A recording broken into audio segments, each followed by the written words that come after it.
Hey, what's your self-talk? Jabari is here from What's Your Self-Talk podcast. And listen, I want you to download Anchor right now. Because chances are you're listening to this and you're saying, I got some things I want to share. I have some things that I've wanted to put in a podcast form. Here's the opportunity. Anchor is free. You can do it from your phone and you can be on all the different podcast stations all in one app. Okay. So what I need you to do is stop waiting. Stop waiting for the perfect time. Analysis paralysis. Do it now. You'll thank me later. What's your self-talk? Hey, what's your self-talk? So we're back again with another podcast with a special one today. But for those of you who are new, my name is Jabari, and this podcast is called What's Your Self-Talk for the simple reason when it applies to both your work or your personal life. My job is to be able to bring you information that's going to challenge you and that's going to allow you to be able to think, what is your self-talk in this area? And so last week we talked about Enneagram 7s with my great friend Darius Dunaway. And a lot of you reached out and said, hey, what is the Enneagram? I don't know much about the Enneagram. And so I had a great friend refer this friend who I already knew, but didn't know she was an Enneagram coach. And she actually was going to help us break down a little bit about that. So I'll go ahead and let Kendra introduce herself. Hey, everybody. My name is Kendra Green. Jabari, thank you so much for having me today. This is part of my passion, just helping people do the same as you, just challenge their thinking. And, the Enneagram is a passion of mine. I just recently became a full-time certified Enneagram coach. I've been on staff at a church for 13 years in ministry, so I feel like I kind of know people pretty well by now. So on top of that, I'm also a mom of 4 kids. And I am a wife to a wonderful man named Jared. So we live a full life. But I will say the Enneagram has made things a little simpler in helping us all understand each other. You know what?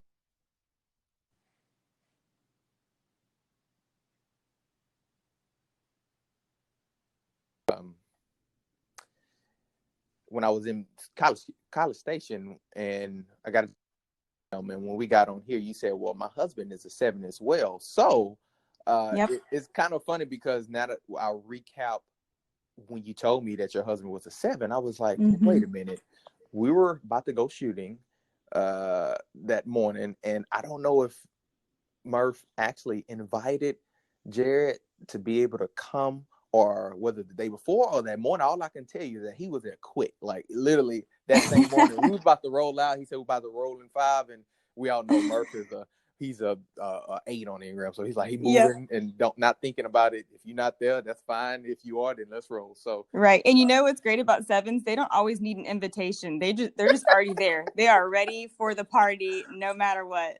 yeah, it's funny because in my 7ness, before I even wanted to get you on this podcast, I'm just like, I'm gonna just go straight forward. And she say no, forget it, because I'm just like, I don't know where she's at on the Enneagram chart, but I need her on there to be able to help me explain to the people. So Yes. I appreciate you, and I guess I'm super grateful for your husband being 7, so you can kind of be an understanding of how I'll pretty much go and operate. So Yes, and what's great is that I'm a 4, and 4 is when they're healthy. And I hope I'm healthy, but I assume I am. But 4s, when they're healthy, they are able to kind of be a safe place and allow people to kind of explore their own uniqueness and their own emotions that they might not otherwise explore on their own. that's so interesting. Okay, so then with that, help me understand and let the people understand what got you into the Enneagram. So I think the biggest way to explain that is what it did for me. Okay. So I would say about 4 or 5 years ago, I've always loved personality tests, but someone introduced me to the Enneagram and told me it'd be really helpful. So I took the test, and I originally tested as a 3 and felt bad for about a whole year because I was like, I really just don't even live up to this. I am not an achiever. Right. And so I was feeling real funky, and then really kind of went on the personal search to know myself more and discovered I was a 4. So what it did for me is it helped me understand myself, gave me some self-awareness.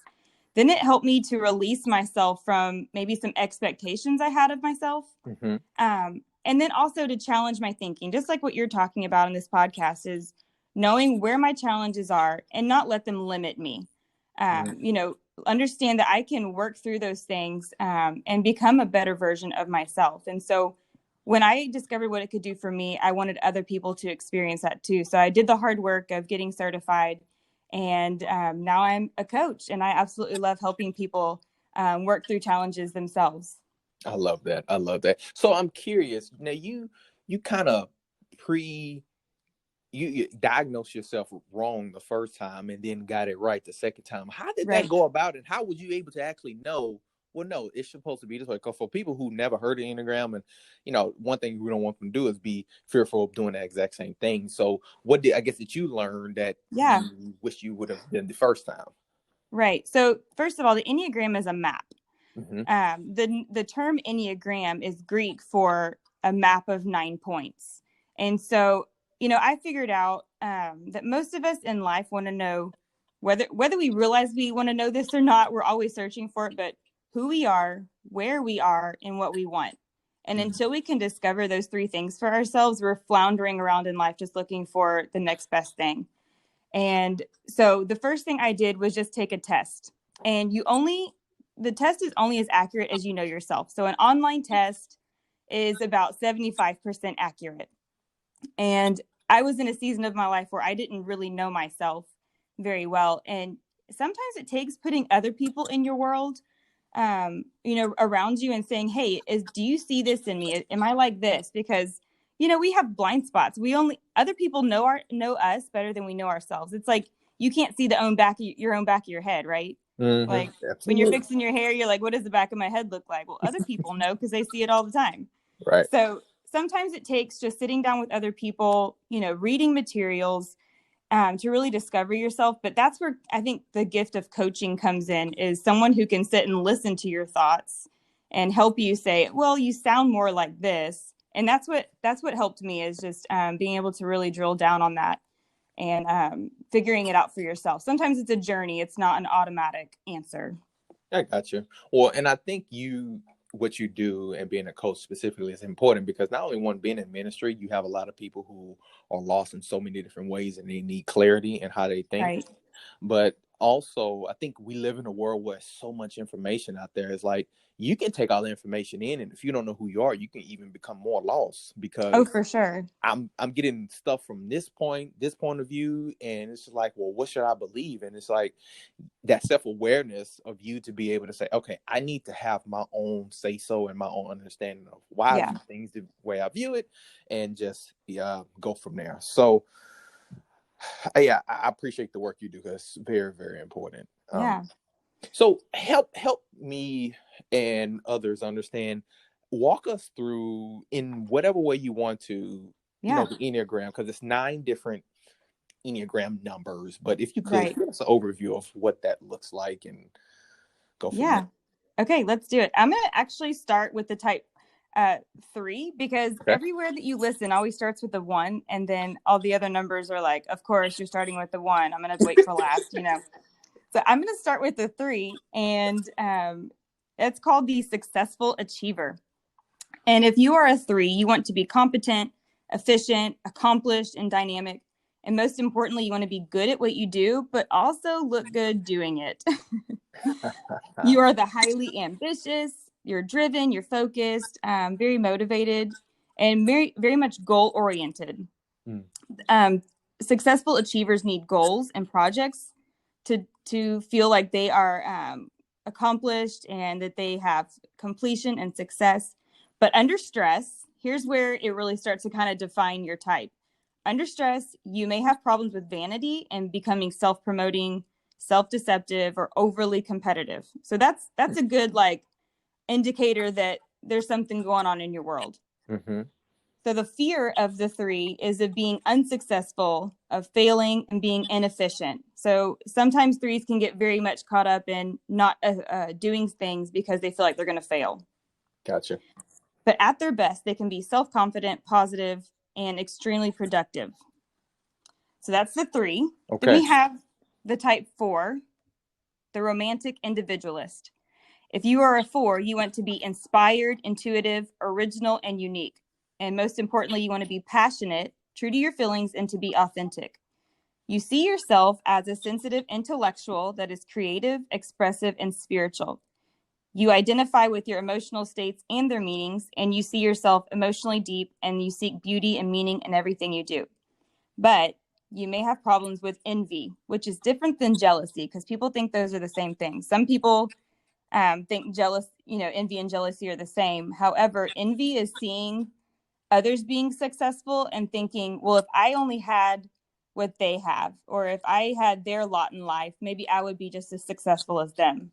Mm.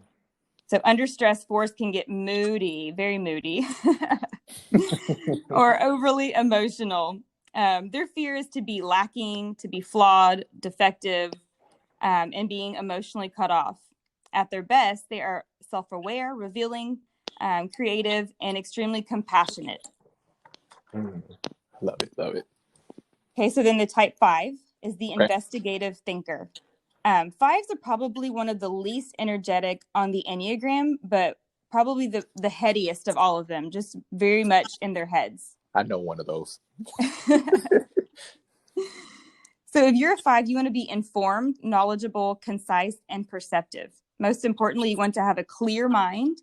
You want to be self-sufficient and not have the entanglements of obligation. They don't want to be obligated to do anything.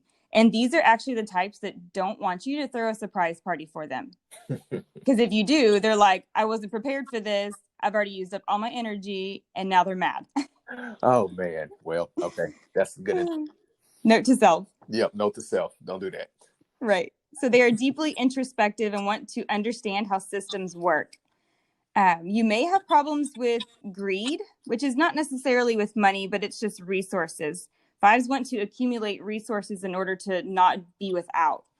Under stress, they may be arrogant, withholding, or unemotional. Their core fear is of being ignorant, without mastery, expertise, or knowledge, and they don't want to be mentally drained. At their best, they are objective, insightful, and clear-minded. So that's the 5. And I feel like 5s are one of the most misunderstood of the Enneagram too. That's interesting. I have a 5 who used to be my old pastor, but he is now in the marketing world, and he's very good at what he do. So that kind of who I had in mind when you start reading that out. So yeah, he's probably going to figure out how to do whatever he needs to do and be the best at it.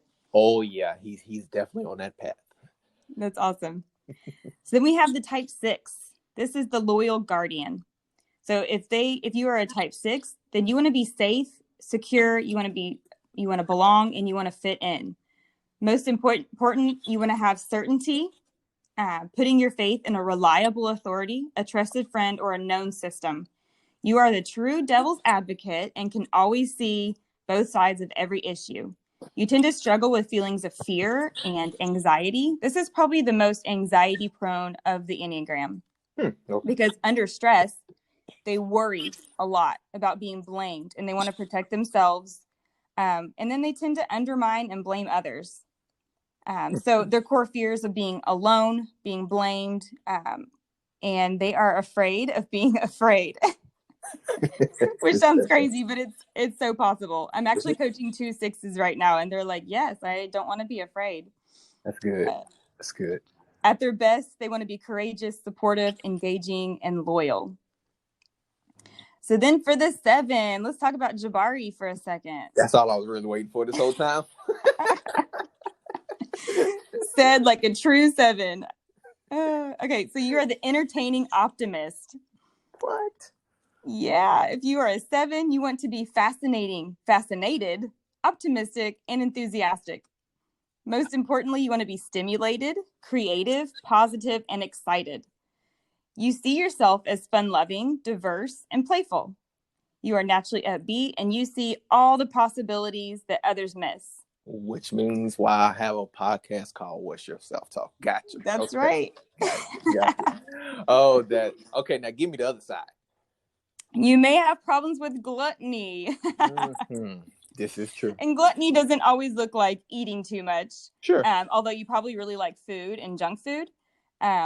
But gluttony can look like just materials and wanting more and bigger, better. There's always a better deal out there. There's always more than what you have right now.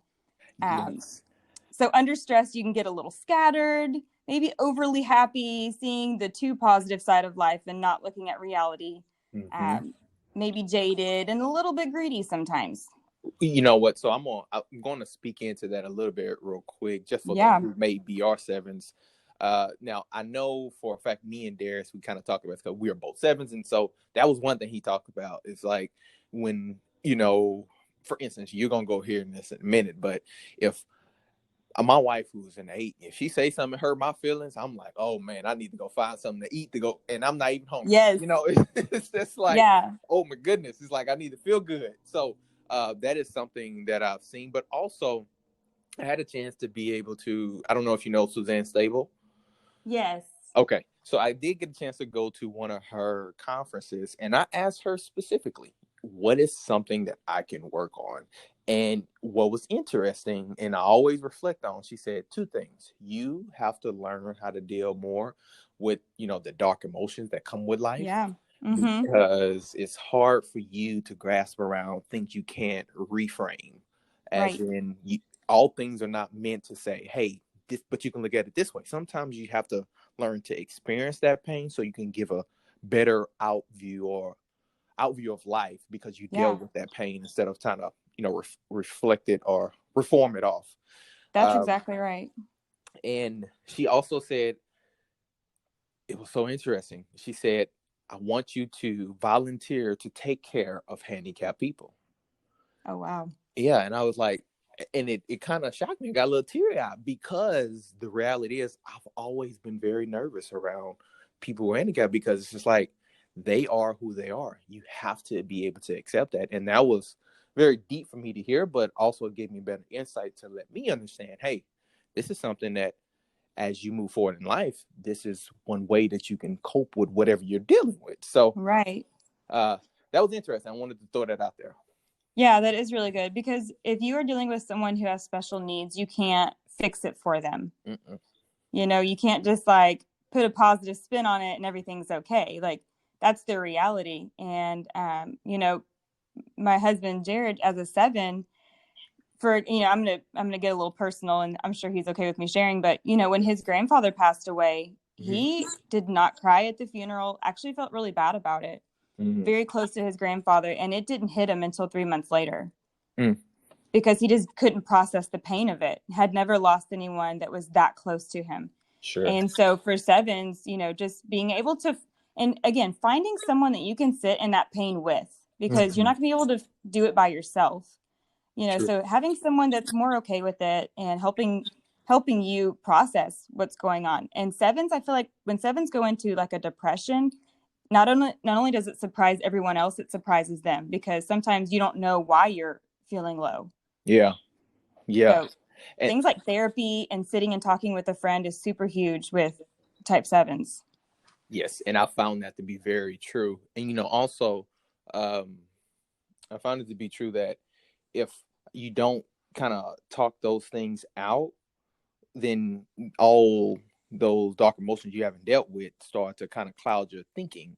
And Yeah. so it's just so interesting when you think about it from that lens, and just to say, hey, this is life, and you have to deal with it. Not only the Yeah. the nice and buttery side, which is also difficult, because as a 7, everybody expecting you to always be upbeat and to Yes. always be, excited and be this person. But you gotta, sometimes it's just like, well, guess what? Sometimes I'm not there, but people don't think about it that way. Right. So that's something that I personally used to struggle with, and from time to time do, because it's like, well, man, life hitting me right now. So, but that's Yeah. good. That's good. So I'm glad you shared that. I wanted to kind of share my little insight for the good that everybody knows, but also the other side that we obviously are constantly working through. That's right. Because at your best, you're a visionary. You're playful, you're loving, and you're joyful. And that's like one of your gifts. Everyone on the Enneagram type, the good things we're talking about, that's like your gift. And when you're in a community of people, we all need each other's gifts. We can't be that all on our own, but it's when we put our gifts together, the things that God has enabled us to do, that's when we are better, and the people around us are better too. Mm-hmm. I love that. I love that. Okay. All right. So I can stay on 7s obviously for a very long time. So I will I'll let you keep going. Okay, type 8 is the protective challenger. If you are an 8, you want to be open, honest, direct, and straightforward. Most importantly, you want to be independent, you want to make your own decisions, and direct your own course. You want to be the master and commander of your own life. You are honest and you take pride in calling a spade a spade. You say what you mean and you mean what you say. You may have problems with being excessive and going to extremes. Too much is almost enough. Under stress, you may be intense, intimidating, overpowering, or unwilling to self-limit. So these are going to be your types that when they work, they are in it 100% and it's hard to pull them away. Even like for lunch, you're like, hey, you need to eat, like go take a break. So their core fears are of being misrepresented, being powerless, being manipulated, harmed, humiliated, and controlled. They have a lot of fears. Mm-hmm. Well, But at their best, go go ahead. ahead. No, go ahead. Go ahead and finish, and I'll make my statement. Okay, at their best, they are protective, compassionate, and they are a leader that is both tough-minded and tender-hearted. So, one thing I've noticed about myself is that I love surrounding myself with 8s. Mm-hmm. So much is that now I've never done this. I never given him a test, and I know you don't supposed to do this, so I'm just giving a warning to anybody listening. You're not supposed to do this. But right. If I was to say what my dad was, I think he was an 8 when I grew up. Like, okay. And obviously still is. But the thing about that is my wife is an 8. My mentor, great friend that you know very well, yes, is an 8. And it's those people that I admire being around for whatever reason. But and I know you probably may not get a chance to get into it, but you talk about wings, but I'm a wing 8. So right. that could be part of it. But it's funny to say what you just said about an 8 with my wife, who's currently pregnant with our second son. And it's just interesting when you go through that pregnancy. It's just like that can take a lot of energy out of you, and it's just like that's it's not something that I can tell she like at times. And so right. It's interesting. But yeah, love 8s. That they are probably my second favorite, because obviously my wife is one. So right. Well, eights can be like bulldozers, but when they are healthy, they can be the ones that will take the bullet for everybody else. And so I appreciate the 8s in my life too, because I'm like, I know at the end of the day they're going to go to bat for me. Yes, 100%. My wife we have real estate as well, and when it comes to those tough tenants or talking to them, she have no problem like setting them straight in the heartbeat. So that's awesome. It's so interesting where her mind goes. I'm like, I ain't there. I'm like, I ain't even think about that option, but okay. So right, you're like, I just want to be nice to him. I'll tell you, I just want to woo him. I just want to win him over. That's awesome. Okay, let's get into the type 9. These are the peaceful mediators. These are going to be the people in your world that you just feel comfortable with. Because 9s want to be peaceful, relaxed, comfortable, and natural. Most importantly, they want to be agreeable and, if at all possible, avoid conflict. 9s are nice people and go along to get along. 9s want harmonious relationships. They are receptive and they are good listeners. 9s are patient and like to take their time in whatever they do. So if you're a 9, you may have a problem with inaction. Under stress, you may become passive aggressive, become neglectful, and possibly even indifferent to the needs of others, which is probably what you don't want, but that's what happens under stress. Mm-hmm. So you can get unresponsive and minimize your own fears. So your core fear is of being loveless. You don't want to be uncomfortable. You don't want to be overlooked, unimportant, non-existent. And so the complication here with 9s is while they don't want to be overlooked, they're also not going to speak up for themselves. So quick action for a 9. If you think you're a 9, if you feel like you need to speak something, stand up for yourself and speak what you feel like you need to. Don't get lost in the crowd. Because at your best, as a 9, you are steady, you are kind, accepting, and deeply connected to others and able to successfully mediate differences. We need some mediators in this world. Yes, that's very true.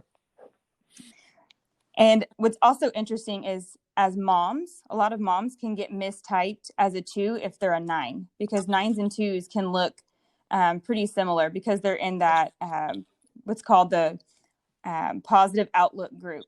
It's 7s, 9s, and 2s are all in the positive outlook group. So they tend to make things seem maybe more positive than they really are, or that's how they just see things in life, as in a positive filter. I gotcha. Well, I know a 9 very well. I think we Yep, both do. So, we do. it's so interesting, but it's so true. It's like when you read over this, you're like, "Yep, I can see that. I definitely understand." So, okay.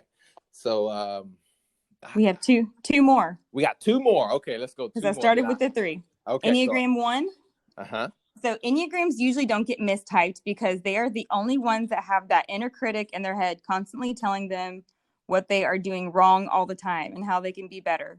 And they have a hard time enjoying life because of that voice in their head. Instead of taking time for fun, they can tend to see opportunities to better themselves and make things better. So ones want to be accurate, they want to be honest and fair and objective, but most importantly, they want to be respectable. They want to do what's right. And they have high standards. They're very methodical, very ethical and diligent. These are the people you want handling money and big business transactions and things like that, because no one is going to sway their moral compass. So under stress, they have problems with resentment. They could get angry, nitpicking, and overly critical. Hmm. Their core fears are being wrong. They don't want to be wrong, and they'll convince everybody else that they are right.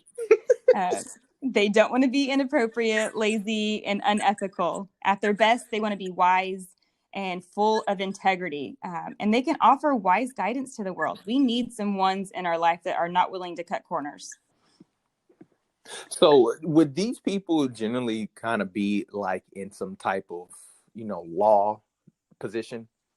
I would say they probably would be great at it, Okay.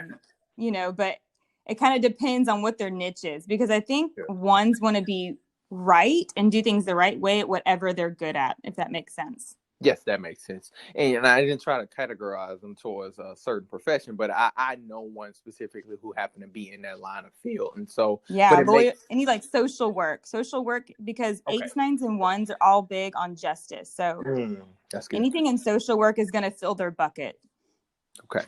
That's interesting. Okay. I didn't know that. So I'm learning as well. Okay. Yeah. Gotcha. So then let's end with the type 2, the supportive advisor. These are going to be the people in your world that are going to give advice to you and help you out no matter what. Sometimes you don't want their advice and they're going to give it anyways. So if you think you are a 2, you want to be appealing, you want to be giving and caring and heartfelt. Most importantly, you want to feel needed, not just be needed, but feel needed, considered important, and appreciated for your efforts. You naturally pay attention to the needs and concerns of others and are actually ready to step in and lend a helping hand no matter what. Under stress, though, you can have problems with pride and find it difficult to ask for help. So you can tend to get manipulative, so you can get attention or have your own needs met. Your core fears are of being worthless, unneeded, unappreciated, unwanted. There's lots here. Lonely. And then at their best, 2s are empathetic. They are people-pleasing people that are able to see and intuit the needs of others and then tend to their needs. So 2s are such a joy to be around. They're the ones, they're always smiling. And 2s and 7s can get mixed up too if a 7 seems to be like the really enthusiastic 7. Uh-huh. But it all goes back to that core fear and core desire of what do you fear and what do you desire? Sure. What was interesting is when I first rolled out Enneagram and I was just asking people on my page, what do you think I am? A lot of people thought I was a 3. Well, it's because there's different stances. The 3s, 7s, and 8s are all assertive. So you're going to go against people to get your needs met. 3, 7s, and 8s. Okay. Gotcha. Huh. Well, and I think when I think about it, I think that's more of the 8 side, my wing 8 coming out, because when I go and get aggressive or against people, it's just like, I just got to get moving forward. We got to get it done. And it's just like, for me, I've always been that type of person. Just with football, I played football, first part of my life, played Right. college football, and that's where I actually got a chance to meet Murph, who we got connected through. So Yeah. it's just, I don't know. It's just like, either you're gonna do what you need to do, or you're gonna whine and cry about it. So I just, a part of me just always continue to adapt and use that approach to life. And so, I don't know. Right. I think it's just interesting to see that what people can think you as an 8 was, I mean, 3 was just, it was different for me. So, Yeah. well, Well, and threes are achievers, and sevens can seem achieving as well, because sevens have big dreams and big visions, but they also know how to, do what it takes to get to those dreams. sure, sure. Now, last before we wrap up, just for those who are not 100% familiar with Enneagram, but this is their first time hearing it, would you say, if possible, so they know I am a 7, you are a Mm-hmm. 4. If you were to say, is it possible for you to say some famous people who are maybe some Enneagram numbers? Would you happen to know any of those people? Ooh, let me see if I know any off the top of my head. Yeah, that was a trick question. I didn't know if you had it or not. So if you don't, it's fine. I don't. Off the top of my head, I don't. But I honestly, I could send you something, and you can maybe put it in the show notes Sure. or something like that, just so people can kind of play around and see, who they look like. Gotcha. No, I appreciate that. So, Kendra, so tell people more about how they can find you. And I think you talk about this more on a regular basis, right? Yeah. So I have a website. It's real simple. It's just Kendra Green like the color, Okay. .com. And you can go on there. And if you are interested in having a coaching session, I have a really easy way. You can just click schedule a consultation, and we can just have a chat about, what that might look like. For individuals, I have 2 different options. The first one's kind of like the intro session, where we can do like a 1-hour course, talk about the whole Enneagram, kind of like we did today, but just more in depth. And then even figuring out your type. And that's the most organic way of figuring out your type, is just having figuring it out, kind of do like a process of elimination, kind of saying, well, that's not me. And that's for sure not me. This is kind of more like me. And then beyond that, I have a 6-week course where we break down every part of your type and uncover maybe your challenges and bring out the best in you and help you just kind of move further in life and move forward past the things that are holding you back. Yeah, so I highly recommend that people, for anyone who's never heard of Enneagram, but definitely want to take a deeper dive, to allow Kendra to walk you through that, because it's helpful to have someone to talk through this stuff with, so that you don't really do what she did in the beginning, like, Right. diagnose yourself the incorrect way and went a whole year kind of just down in the dump and realize, wait a minute, that's not me. So to eliminate all that confusion, I definitely think you should reach out to Kendra, book that session. So they can reach you on your website, on any socials they can reach out to you on. Yep. They can find me on Instagram, Facebook, any of it. I'm Kendra Green. Kendra Green. Fine, Kendra Green. Well, Kendra, I thank you for taking out the time for Yeah. Thank you for educating. having me. Yeah, my audience. And hopefully, if I have any other questions, I may bring you back on and say, I got some more Enneagram questions. Awesome. Well, I have a podcast called The Ennea Mom, and I There talk you about a go. lot of mom things and the Enneagram, but maybe we'll do a twist one day and have it be more dad oriented and just parenthood in general, That and how the Enneagram relates to that. I will take you up on that. I'm all in on parenting, especially having another one about to come into our Yes. world. So Oh my I gosh, will. and your little boy is adorable. He is the cutest. He is. Thank you. He's a little mini me when it comes to the energy. So I always say I was prepared for that, and I'm always staying in shape so that I can make sure I'm always prepared for that. Love So it. Love it. yes, I appreciate it. Well, Kendra, I appreciate your time for sure. Thank you for just blessing, the people who don't know what Enneagram is, and people for sure. Reach out to Kendra if you definitely want to be able to learn more about Enneagram, but to also get that deeper dive to get more perspective and self-awareness of who you are and who God created you to be. So remember, my job here at this podcast is to be able to challenge you and to be able to help you understand what are the things you need to be able to pull that potential out of you by asking you that one question. What's your self-talk? Thank you for listening.